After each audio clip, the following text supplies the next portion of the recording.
Hi, welcome to Focus on Brevard. I'm your host, Cindy McKee, and tonight we're talking with local artist Ramel Jasir. Ramel Jasir. I'm just killing your name. Say it, please. Ramel Jasir. Okay, Ramel, thanks for being on. Thank you. Thank you for having me. Yeah, it's great. You've got some very, very unique art. Thank you. I appreciate it. It's a lot of dots. I'm Yes, surprised it you're is. not cross-eyed. I'm looking at you, and I expect your eyes to be all crossed all over. I'm sleepy all the time. Let's put it like that. But so you said these dots is a series that you've Yes. been working on, and the name of the series? This series is Abundance. It's a series of 12 paintings. It was supposed to be a series of 20 paintings, but each painting take approximately 2 to 4 months to complete. So I've been working on it for almost 2 years now, and I only made it to 12. So I think I'm gonna leave it at that. Right, Yeah, right. because it's just a series. It's not what I normally do, And the whole, really, the way the Abundance series came about was a lot of stuff that was going on in Syria, and in Palestine and in Israel. A lot of the fighting, and I was thinking about the children. So it really started off the series. The original name of the series was Points of Light. Like in this particular painting right here, this was actually the third one I had did. Each dot had represented children actually women and children that didn't have a name, that didn't have a face. A lot of that were victims right, that were of victims, war. Mm-hmm. right? Because nowadays there was a time, women and children were somewhat off limits. Now, women and children become the targets, whether it's human trafficking, whether it's prostitution, whether it's just outright slaughter, just slaughter just because you may be a Christian, or of a sect of Islam that's different. So each dot represented, the nameless, the faceless, Right. those, who have died, it just represents one person that's still thinking about them, the children. Right, and how did you form all those dots? They're all so perfectly round. It's dip and dot.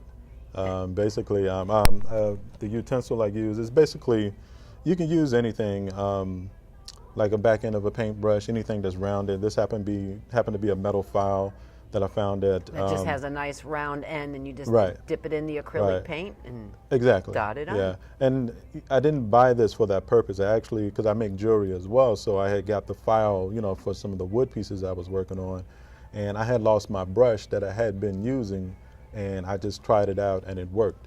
Right. So basically, this painting was done. Actually, the whole series was done with this one piece right here. Very interesting technique. Now, on the smaller piece that you brought, that one's got a little different twist added to it. What Yes. did you do to create that background, that crackled background? Eggshell. I know, Yeah, eggshell. basically eggshell.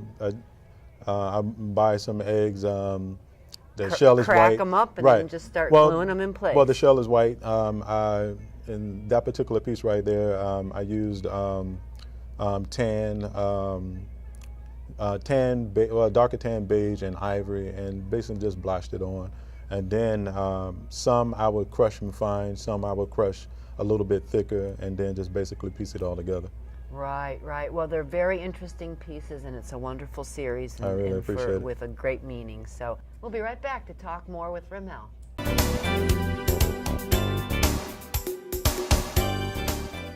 This is an important message for anyone who has had breast cancer that required chemotherapy. Have you or a loved one experienced hair loss or baldness that lasted 6 months or more after chemotherapy treatment for breast cancer? If so, you may be entitled to compensation. Call our helpline today. The failure to adequately warn patients deprive them of the option to choose other chemotherapy options that are just as effective without the risk of permanent baldness. Call today. Please call 800-514-8094.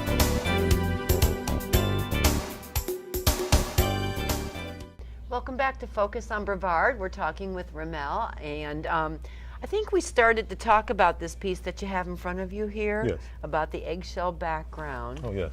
But does the design of this piece have any more significance than Life. life? Uh-huh. Yeah. One thing that I do when I don't have, I do more figurative work than anything, but when I have artist block, I create flowers. mostly sunflowers. So I wanted to try to do something a little bit different. This is actually, I guess you can say, like the child of a smaller painting. I have a larger one, which is Abundance number 5. And that one is actually 50 by 50. It's very big. 50 inches by 50 Yeah. inches. Yeah, it's very big. And basically, it's made almost exactly like this, except for the bold black lines are actually filled with eggshell as well. I left it this way because I wanted it to be a little bit different from the other one, and I like it. It's I was actually pretty noticing the bold black line because I see a texture to it in the light here. Yeah, and it's funny that you said that because the concept of dealing with light, out of darkness come the light. Right. And we associate light with life, and of course with life we associate with flowers, And again, that goes akin to the name abundance. It's representative of life. So that's why it has somewhat of a floral or foliage effect. Well, it's a beautiful series. I love it. And is it finished? Are you still working on the 12 pieces in it? Oh no, the 12 is done. This is just something extra. Right. Yeah, oh, okay. The 12 pieces in the series is done. Like I said, so this isn't actually part of the series? No, this is not part of the series. Oh, all right. This is I actually named this one because of you, and it's a poem that goes along with it as well. A poem that I wrote for my wife a few years back. Oh, nice. So yeah. Oh, nice. Yeah, she's my wife and children are a big part of my work because when I'm working, I have 3 little children that are attacking me the whole time. Yeah. They give you inspiration, right? Yes, definitely. Right? That's the greatest inspiration. Right. Family. That's why your heart went out to protecting or Right. being the voice for women and children who can't talk for themselves. So, and you said you also do jewelry. Is that Yes. a piece that you made that I Oh, see around your neck? I actually did. I normally don't make necklaces, but I needed some man jewelry, and I had created it. I mostly create bangles and earrings. For women. Yes. Yeah. Yeah. But Yes. that's definitely man jewelry. Yeah. Yes, definitely. Very good. I'm old school, so I needed something a little chunky. And then what else do? You said you don't always do this dot style. Yeah. You. A lot of my work is more indigenous theme. I like to introduce people to different forms of art, whether it's Haida art, Northwest Indian art, Aboriginal art, and this is, both pieces are inspired by Aboriginal art as well. Okay, That's I was actually wondering where you kind of Yeah. got the concept from. Yeah, I don't use the same signs and symbols and a lot of the earth tone colors that Aboriginal artists use, but when I first started painting, that was one of the first things that inspired me. Are you just interested in Aboriginal art, or do you have some heritage with that, or? Well, they come from Africa just like me, originated. Right, right. But when you look at what I've learned from a lot of the different art forms, a lot of them are related, because we all come from the same planet. That's so you right. can see We different variations of art. share our ideas. We're Yeah. all the same. Well, we've got to close up now. Thank you. So thank you so much Thank you for for having being me. on. And stay tuned. We have another wonderful guest coming on.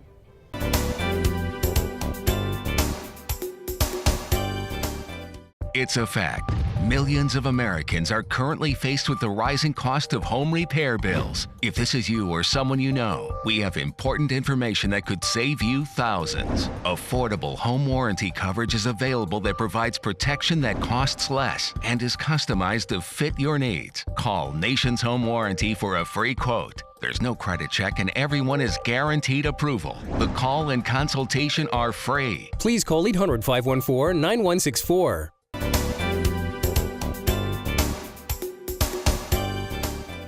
Hi, welcome to Focus on Brevard. I'm your host, Cindy McKee.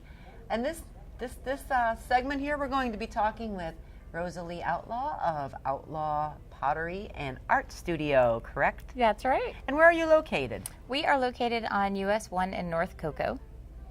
And we, as my husband and business partner likes to say, if it's clay, we do it. So in addition to being artists and making our own pottery and selling our own pottery in our gallery and down at Green Circle Gallery in Cocoa Village, we also teach classes. My husband repairs kilns all over the state of Florida. We sell clay. We work with other potters who bring their things into fire. So we do a lot. You're kind of a full-service pottery studio. That we are. Okay. And how long have you been there? in doing this? We have been in that location for 4 years. Outlaw Pottery has been around for a decade, and my husband and I have both been throwing pots since we were kids. So you're both the artists. Yes, absolutely. We're both the artists. All right, that's great. And do you offer classes, or do people Yes, just? we do. We have weekly classes, weekly wheel throwing classes for adults. So you can sign up for a 10-week session and then continue on a month-to-month basis. It's addictive. So generally my students stay with me for years, and the possibilities are endless. So they just keep making more and more. Some of the things I brought it's got to be like any other art too. You start out, with something simple, and then build up to more complex pieces, I would imagine. That's right. I challenge them. Yes. And they can bring wine, so they're up for the challenge. Those are the adult students. Right. The kids, no wine. That kind of breaks down the barriers a little bit. That's right. Yeah. It takes out the outside world. Yeah. Well, that sounds fun. It's too bad you're so far north from where I live. I might like to try and come do that. But you can come for we also do private lessons, like girls' night out or date night, for just a one-time session. So people come from Tampa, Jacksonville, Miami to just do a one-time session. Right, or book it for a birthday party, girls' night out type thing, or that would be lots of fun. That's right. And you said you do work with kids too. We do work with certain kids age as well. groups, or we don't start them any earlier than 7, just because it is real stoneware pottery clay and it's pretty firm. So their little tiny fingers have a hard time with that under the age of 7. Right, okay. And you have a website, I would imagine. We do, outlawpottery.com. It's full of everything we do. Okay, good. So go there if you're interested in looking them up. And I think we're going to take a quick little break here, and then when we come back, I want to talk about these pieces that you brought with you. Okay, so stay tuned.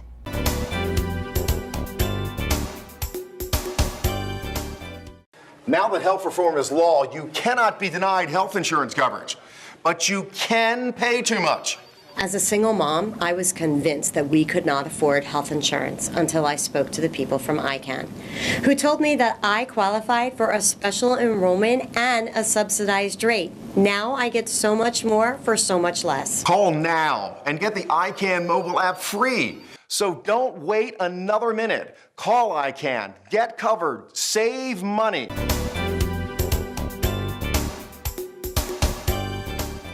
Okay, welcome back to Focus on Brevard, and we're talking with Rosalie Outlaw of Outlaw Pottery and Art Studio. And Fred. And this is Fred, I guess. This is Fred. Yes. Your producer just named him. He did not have a name. Sometimes they have names, but this would be Fred right here. Fred's kind of heavy.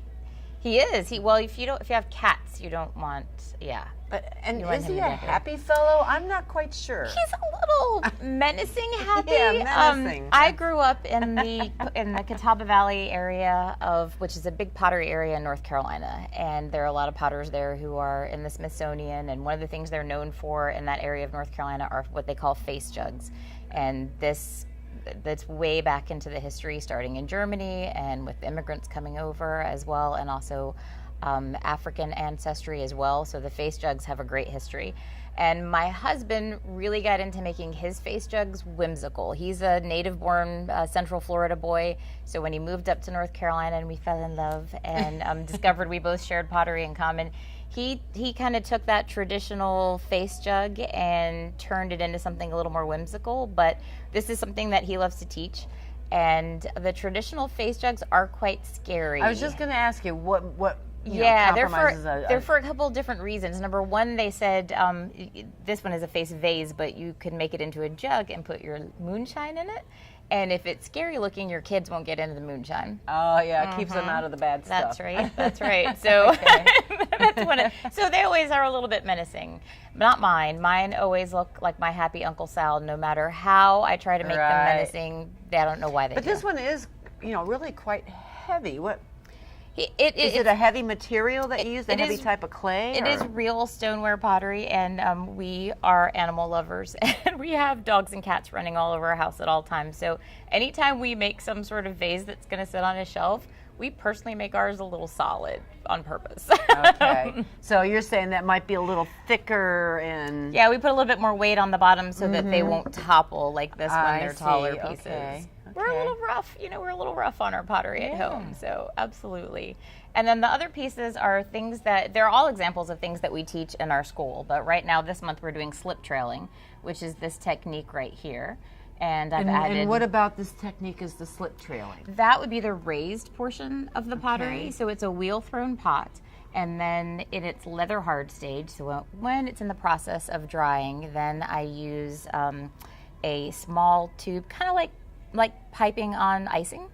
Or I like to do henna, so I use my henna bottles actually, and use that to make the raised portions, and there's of course a fish in the middle. As it's spinning on the wheel though, you're saying? No, you could do it really slowly on the wheel, but generally no, just while it's still.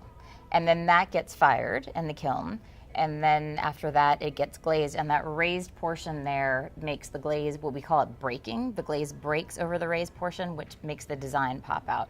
And there's iron oxide, which is basically rust, in this particular slip trail, so it really breaks through that glaze. That's what's making the flecks and things through it? Right, exactly. Exactly. Okay. And then this is, for Thanksgiving, Easter, Christmas, or just your average big family gathering. So we start our students, like you said in the other segment, we start our students off with simple pots.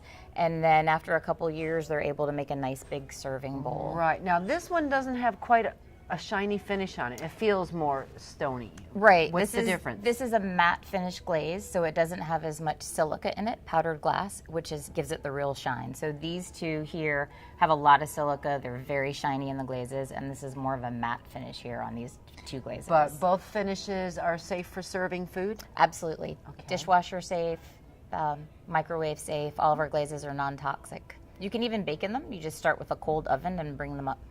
Right. Okay. So you can really wow and impress your guests. Yeah, I made this in class and I baked in it.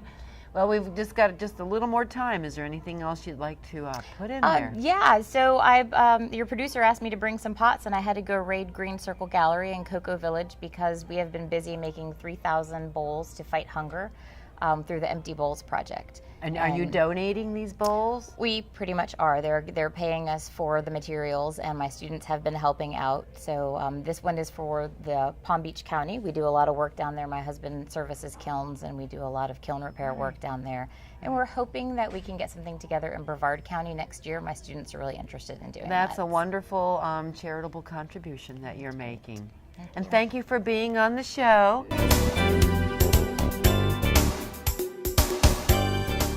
You behind on your mortgage? Is the bank threatening to take your home? Are you considering trying to get a loan modification on your own? Did you know that less than 5% of people who tried on their own actually got a modification? At the Mortgage Modification Helpline, we know the rules and regulations banks don't want you to know about, and we've helped thousands of people stay in their homes. So call the Mortgage Modification Helpline today.